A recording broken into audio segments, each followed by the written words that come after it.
Eu já devo ter falado aqui em algum podcast, senão a gente faz um podcast sobre a questão da identidade do nome. Você repara que Deus fala para Adão, coloque nome nos animais, domine sobre eles. Uhum. Domine. Domine sobre toda a criação. Ele vai colocando o nome e ele tem domínio. Deus, o terceiro mandamento de Deus qual é? Não tome o nome do teu Deus em vão. Deus não terá por inocente aquele que tomar o seu nome em vão. Quando Jesus chega, por exemplo, na região dos Gadarenos, e aliás, nós vamos passar lá na caravana de Israel, Não fique de fora, Não, se inscreva. ele pergunta pro demônio, qual o teu nome? Meu nome é Legião. Um demônio incontrolável, se você pegar o texto de Mateus 8, você vê que ele era incontrolável. Ele era tão violento que nem as pessoas mais poderosas, que era o governo, colocava corrente nele e ele quebrava. Entendi. O que acontece ali? Quando você tem um nome, você exerce o domínio. Se eu disser pra você, Arthur, você tá lá, você para. O nome, ele exerce uma influência espiritual. A superstição, ela faz com que você falou sobre medo, você tenha medo de romper uma aliança com uma entidade que você está invocando. Ela vai lá, ele acende uma vela, ele faz um despacho, ele faz um acordo, ele é alimentado, é sério, é alimentado. É por isso que no capítulo 25 de Êxodo ele fala assim, não invoque o nome de outros. Uhum. Aí a palavra deuses é com letra minúscula. Eu que sou o Senhor. O nome de Deus, repara que o nome de Jesus, ao nome de Jesus foi dado todo o poder.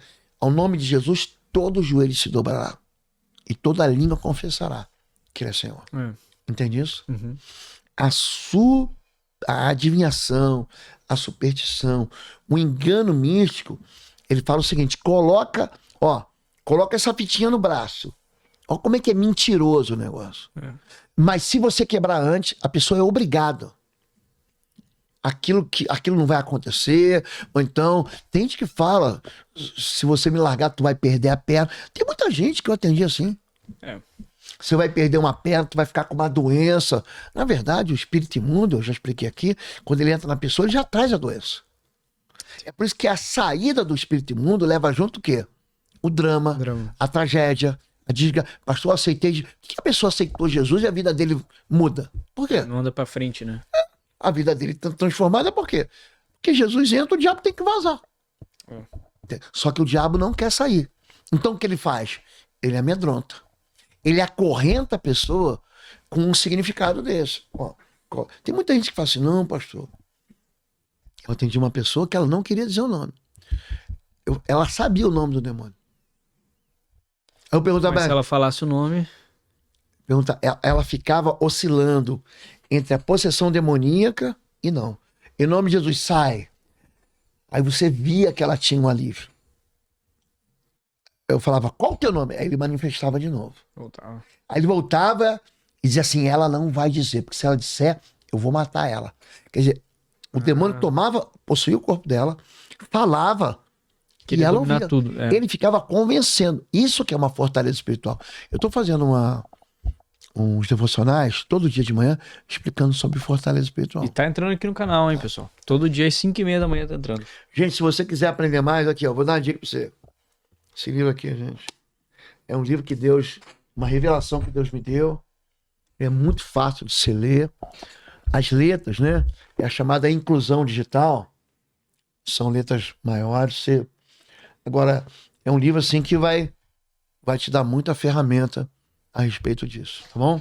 Quando a gente tá falando um pouquinho aqui hoje sobre encantamento, né? Tem os amuletos, os talismãs, eles são, na verdade, instrumento de desgraça. Uma coisa boa quando a gente se converte é que a gente joga tudo isso fora, né? As tralhas vão tudo pra fora. É que você nunca teve, porque você já nasceu filho de crente. Mas tô esperando, estamos no caminho pra ver alguém aí se converter, pra botar muita coisa fora ainda. Tem muita coisa pra jogar fora ainda pelo caminho. A pessoa tem que entender que essas coisas, por exemplo, benzimento. O que é um benzimento? A pessoa vai num lugar, aí ela pega erva, pega chá, pega as chamadas garrafadas espirituais, as simpatias, né? Alguns vão um pouco mais longe com as chamadas aberturas de chakras. Lembro de um caso em que a pessoa ela fez abertura de chakra e eu estava fazendo libertação, eu e a pastora Fabíola. Cada vez o crente não entende isso porque nunca fez isso. E não vive isso também, né? Então a pessoa promove a vida dela era uma desgraça. Aí, à medida com que eu ia orando, a pastora Fabíola ia colocando a mão, né? Ia ungindo. Um óleo lá, é só óleo, mas ia ungindo. Gente, cada vez que ela tocava no chakra, um demônio diferente manifestava. O que é abertura de chakra? É uma porta para o diabo entrar. A pessoa sofre uma visitação. A pessoa, vou fazer uma cirurgia espiritual. Gente, Jesus levou sobre si todas as enfermidades. A cirurgia espiritual é só para problema de enfermidade espiritual. A gente pensa nisso, né? Uhum. Só que a pessoa tem um problema natural e quer ir fazer um acordo, em vez de ir no médico. Gente, Paulo libertou cativos, os demônios saíam, as pessoas eram curadas, mas ele tem um amigo chamado Trófimo, que ficou doente lá em Mileto. Eu estive lá em Mileto ano passado. Tem um amigo dele, que na verdade é Timóteo, é um discípulo dele, que também tinha um problema no estômago e falou assim, não bebe, você tem que tomar um remédio aí, meu chapa. Tem problemas que são naturais. Agora, quando os problemas são espirituais, eles são causados pelos demônios, aí a pessoa vai fazer uma cirurgia espiritual para pedir para aquele... É a mesma coisa que você pedir pro vírus para ele te curar. Eu vou lá, eu tô com uma bactéria. Aí vou colocar essa mesma bactéria aqui em mim, vou pegar o vírus e vou injetar na minha veia para ser curado. A cirurgia espiritual, existe uma maldição por trás disso. Aí a pessoa vai, tô com uma dor de cabeça, aí vai lá, olha, a dor de cabeça sumiu, mas aí aparece uma elefantíase na perna dele. É trocar 6 por meia dúzia. É o feitiço contra o feiticeiro. Uma pergunta aqui. Então, a respeito de quando a gente trata um pouquinho sobre esses encantamentos na libertação, o crente ou a pessoa, no caso, quando ela não sabe que está sofrendo ou um encanto, ou que está encantado, ou que está enfeitiçado, como que se trata isso dentro no meio da libertação? Porque para a gente poder ajudar, né, uma pessoa que está querendo ser liberta, a pessoa tem que querer ser liberta, sim ou não? Sim. No caso de uma pessoa que está enfeitiçada ou que sofreu algum tipo de encantamento, a pessoa ela tem consciência que ela sofreu por isso, ou a gente tem que primeiro trazer isso à realidade da pessoa? Boa pergunta, olha só. Caim, Deus fala para ele, Caim, o pecado já é da sua porta. Por que descaiu o seu semblante? Deus avisou ele? Avisou. Por exemplo, Deus, ele manda avisar Israel? Manda. Ele manda Elias, ele levanta Eliseu, ele levanta Daniel já estava cativo. Ele levanta Isaías, ele profetizava em cima do muro de Jerusalém. Ele gritava para todo mundo. Jeremias era a única voz profética, quando todo mundo ali em volta era falso profeta. Todo mundo estava dizendo, não vai se dar bem, não vai se dar bem. Jeremias, tu vai se dar mal. Tanto que Jeremias é jogado numa cisterna com lama até o pescoço. O povo não gosta de ouvir, não. O problema é quando você avisa a pessoa que ela está encantada, o desejo obsessivo dela, isso que é o encantamento, é tão forte que ela prefere excluir você. A pessoa quando está cega, dá uma lidinha, segundo aos Coríntios 4:4. O diabo cega o entendimento. Você fala para ela, cara, tu vai destruir teu casamento. Rapaz, já viu gente aprisionada em vício de bets? Tem um vício de joguinho de... Você vai perder dinheiro. Não tem jeito. A jogatina, ela tem um sistema que a casa... Eu já vou falar nisso, a casa sempre vence. Loteria.